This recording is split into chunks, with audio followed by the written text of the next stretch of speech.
Hey everyone, welcome. In this guide, we're going to walk through the essential process of checking and cleaning your data. This is all about making sure your data is accurate and reliable before you even think about starting your analysis.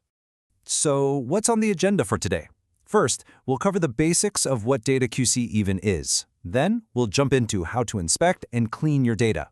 After that, we'll run a full quality check, and finally, we'll wrap up with how to analyze your data and finalize everything. Let's get right into it. All right, first things first, what exactly is data quality control, or QC for short? Well, you can think of it as the absolute most important step you have to do before you can start any real, meaningful analysis with your data. Okay, so where do you find everything? It's all right here, nice and simple, under the Data QC tab on the home screen. This is your home base. You'll see the QC data and Analyze Data buttons that we're going to be using today. Okay, let's dive into our first hands-on step, inspecting and cleaning your data. This is where we take our first look at everything you've collected and do a really important quick cleanup. We're going to use a really handy tool for this called the Data Explorer. And getting to it is super simple, just 3 steps. 1. Go to the Data QC tab. 2. Click the QC Data button. And 3. Hit that Data Explorer button.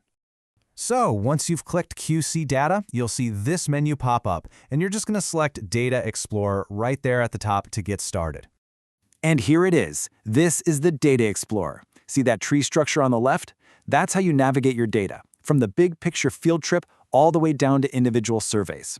When you click on something, all its details pop up on the right, and you can even edit things right there if you need to.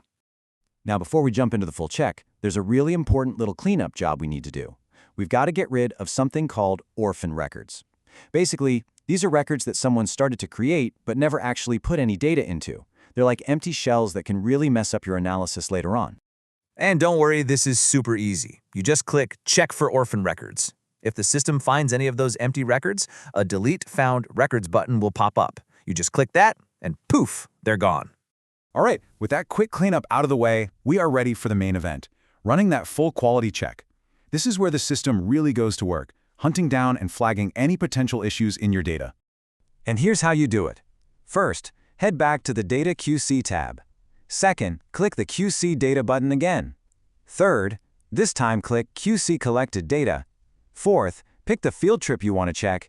And finally, number 5, just click that big green check button to get it started.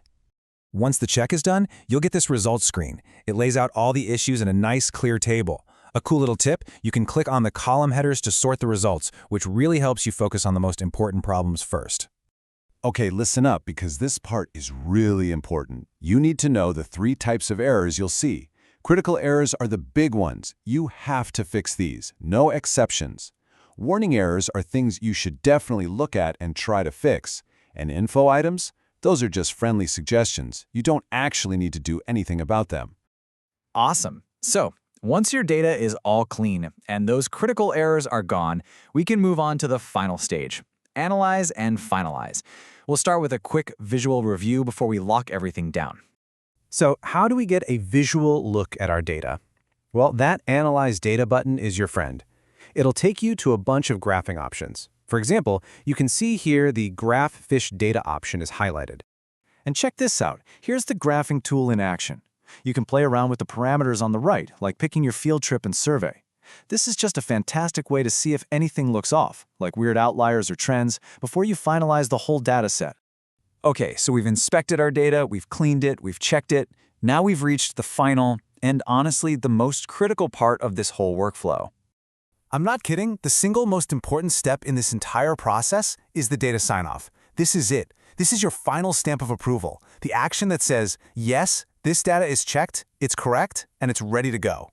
And this is what that screen looks like. The trip leader or whoever's in charge of the data has to go through every single item you see listed here. For each one, you'll click Validate and then Sign Off to give it the green light. Now, as you're validating, you might see a little pop-up like this one. If you see a green info level warning, don't sweat it. It's just a helpful tip, not a problem. It won't stop you from signing off on the data. So, to wrap it all up, once you've gone through every single item, you just scroll to the top of the form, you take that All Data is Correct box, hit Submit, and you're done. This officially locks down the data and completes the entire QC workflow. And that's it. By following this process every time, you're making sure your data is accurate, clean, and totally reliable for analysis. It's how you build a rock-solid foundation for any work that comes next.